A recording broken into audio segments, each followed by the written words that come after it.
Iran पर आपने wait नहीं किया था ना सर, पीएम के बोलने का। ईरान पर आपने स्टैंड ले लिया था, इस पर सर आप स्टैंड नहीं ले रहे हैं, बस वो आप भी जानते हैं मजबूरी हो सकती है। अमन भाई, ईरान पर आपने पहले ईरान पे हमने इंतजार किया कि भारत की सरकार, हमारे देश का प्रधानमंत्री जी बोले। तो क्या इजराइल, वो तो गए नहीं तो इजराइल के खिलाफ तो ललकार के आ गए थे ईरान के खिलाफ। तो इजराइल तो मित्र देश, आप इजराइल के खिलाफ तो हमारा ये कहना है कि देखिए, हम भारत गुट निरपेक्ष देश है, हमें किसी खेमे में नहीं खड़ा होना था।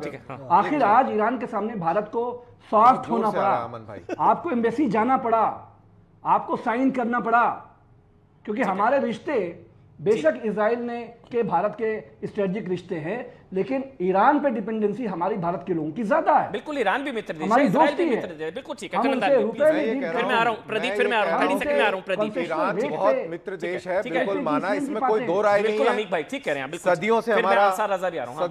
मित्र देश है ईरान। लेकिन आप मेरे को ये बताइए कि खमेनाई हमेशा भारत के खिलाफ था। ओआईसी, जीआईसी, जो भी कोई सी है, तो ईरान 65-71, हाँ सब 65-71 हमेशा खमेनाई के, आप ट्वीट देख लीजिए। एक पोस्ट बताऊं उनका, हाँ, कोट अनकोट बताऊं, जरूरी बताऊं। खमेनाई ने क्या बोला था, मैं एक चीज बता रहा हूं, सत्सम्मान, किसी को बुरा ना लगे मैं बोल देता हूं। उन्होंने बोला था दुनिया भर के मुसलमान अगर एक हो जाएं, दुनिया भर के मुसलमान अगर एक हो जाए तो हिंदू कश्मीर पर कब्जा नहीं कर पाएंगे, कोट अनकोट। ये खामनेई जी ने, जो आप खामनेई साहब वो खामनेई ने बोला था। जो वो, खैर छोड़ देते हैं उस चीज को, और सुप्रीम लीडर है, लोगों की भावनाएं हैं, मैं उधर नहीं जा रहा। मारा गया, जब वो मारा गया, उसके ऊपर क्यों आंसू बहाया जाए? जो हमारा भाई लोगों की भावनाएं हैं वो, अरे भाड़ में जाए भावना यार, मारा नहीं गया, देश ज्यादा जरूरी है कि उनकी भावनाएं जरूरी है? अरे मारा ही तो गया है। अरे तो क्या हुआ, वो बेकार आदमी था जो हमारे देश के खिलाफ था। सर कर्नल दानवीर है, बताइए ना कर्नल दानवीर क्या होता है जी? अरे बिल्कुल, बहुत अच्छा हुआ उसको मारा। मैं कह रहा हूँ बहुत शानदार काम हुआ उसको मारा, देश के खिलाफ था वो, उसके पक्ष में एक शब्द नहीं बोलना चाहिए। गाली दे रहे हैं आप खामनेई के लिए, खामनेई के लिए फौजी को गाली। अरे उनको देने दीजिए, उससे कोई फर्क नहीं पड़ता। खामेनाई इनका रिश्तेदार होगा, मेरा नहीं है। और बिल्कुल आप दीजिए, शौक से दीजिए गाली, हम गाली सुनेंगे, लेकिन देश के खिलाफ गाली नहीं सुनेंगे। खामेनाई ने भारत के विरोध में अपनी बातें कही है, वो मारा गया है, इसकी हमें सबको खुशी होनी चाहिए। रोने का सवाल नहीं पैदा होता। आदमी ठीक नहीं था, आपको अच्छा लगता होगा, आप उसकी तस्वीर लगाइए घर में, आप करिए उसकी वंदना, हमें उससे कोई लेना देना नहीं है। अच्छा एक मैं, हाँ बोलिए खामनेई जी, बस खामनेई नहीं, सॉरी अमीक भाई, खामनेई के लिए थोड़ी ना आप सर एक फौजी को ऐसा मत बोलिए सर। नहीं, मुझे 30 सेकंड दीजिए। वो आपके लिए सम्मानित है, ये हमारे लिए सम्मानित है। बोलिए अमीक के लिए देश से कोई लेना, प्लीज अमीक को बोलने दीजिए। देश, हाँ बोलिए अमीक। 30 सेकंड। हाँ,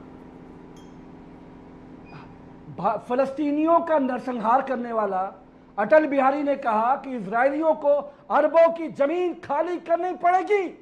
तो वो जो आतंकवादी इजराइल देश है, वो अभी तो नेतन्याहू भाग गए, नेतन्याहू तशरीफ लाए, और दो कौमी आपस में नहीं लड़ना, वो लड़ रहे हैं आपस में, हम आपस भाई हम आपस में नहीं लड़ेंगे। जिसको आप गाली दे रहे हैं वो फिलिस्तीन से भी मेडल लेके आया और इजराइल से भी लेके आया।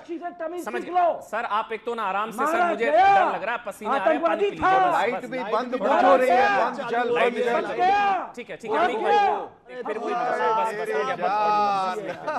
फिर ये गलत है।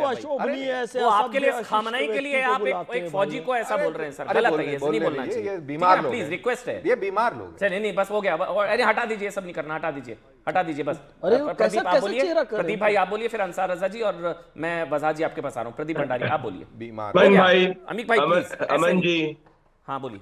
अमन जी, हमारे सेना के एक्स कर्नल के लिए इस तरीके के शब्द का प्रयोग करना समाजवादी पार्टी का ये देशद्रोही जैसी बात है। माफी मांगनी चाहिए अमीक जमाई को। हमारे सेना के वीर जवान को इस तरीके से बोलने की बात कैसे करी, हिम्मत करी? ये इनका समय, आतंकवादियों के केस ये लोग वापस लेते थे समाजवादी पार्टी वाले, और आज जो पैनल पे एक सर्विंग एक आर्मी के एक्स कर्नल बैठे, उनको इस तरीके के शब्द का प्रयोग कर रहे हो, शर्म आनी चाहिए।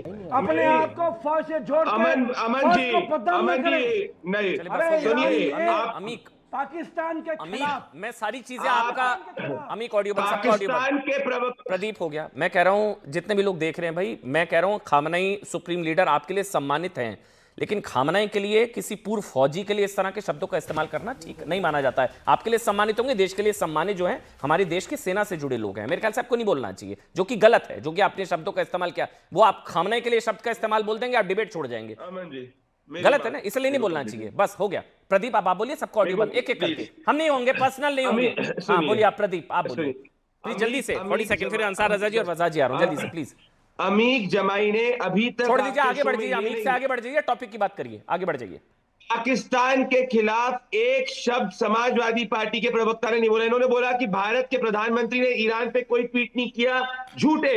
12 मार्च 2026 को रात को 11:09 पे प्रधानमंत्री नरेंद्र मोदी जी इंग्लिश में लिखते हैं, had a conversation with Iranian president to discuss the serious situation in the region, expressed deep concern over the escalation of tensions and the loss of civilian lives। अरे भाई, भारत के लिए भारतीय हित महत्वपूर्ण है। हम हमारे जहाजों को लेके आ रहे हैं, ये भारत के हित की बात है। इनको नहीं दिख रहा है, इनको लग रहा है मोदी को हमला करने के चक्कर में ये देश को हमला करने लग चुके हैं। चलिए ठीक है, अब अंसार रजा जो है और वज़ात काज़मी। अंसार भाई, मैंने आपको भी सुना, आप कुछ कहना चाहेंगे समाजवादी पार्टी के लिए? वो क्यों नहीं बोल पा रहे हैं, क्या मजबूरी क्या होती है सर? अब तो आप मुझे गलत नहीं कहेंगे ना, आप कहते हैं कि अमन जी ऐसी बात नहीं है, हम तो उतना ही खुलकर पाकिस्तान के खिलाफ बोलते हैं, लेकिन पार्टीज नहीं बोलती। अंसार भाई, अब तो आप मुझे गलत नहीं कहेंगे, देखिए उनकी जबान लड़खड़ा रही थी, नहीं बोल पा रहे हैं पाकिस्तान के खिलाफ, नहीं बोल पा रहे हैं काबुल में हमले के खिलाफ। सर आपने भी देखा अंसार भाई।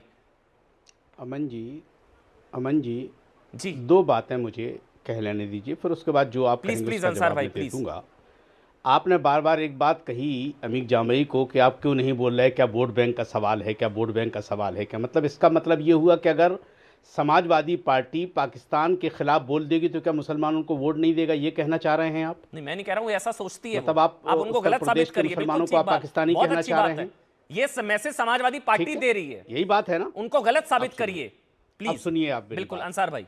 भारत का मुसलमान ना तो समाजवादी पार्टी का गुलाम है, ना कांग्रेस का गुलाम है, ना भाजपा का गुलाम है। वो अपने मुल्क में आज़ादी के साथ रहता है, जहां अच्छा लगेगा वहां वो वोट डालेगा। ये पाकिस्तान भारत के मुसलमानों के लिए कोई माने नहीं रखती है। दूसरी चीज़, आज आपको टोकना चाहिए था प्रदीप भंडारी को। उन्होंने 5 मरतबा कहा कि भारत में कांग्रेस पार्टी जो इतनी पुरानी पार्टी है उसको उन्होंने पाकिस्तान परस्त बताया है और आपने उनको नहीं टोका। आप कुछ भी कह सकते हैं, लेकिन हमारे यहाँ इतनी बड़ी पार्टी है, 125-26 साल पुरानी पार्टी है, इस मुल्क के लिए जिनके प्रधानमंत्रियों ने जाने दी, आप उसको पाकिस्तान परस्त कह रहे हो। पाकिस्तान परस्त कौन सी पार्टी है भाई?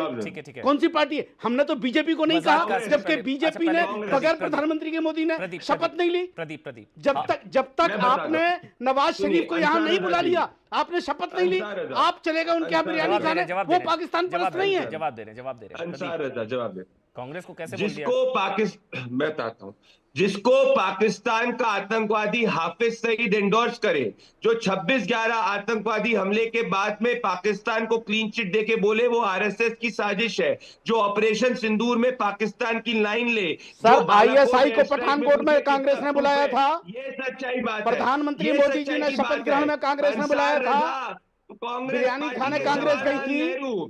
पाकिस्तान कुछ भी आता है मुंह में।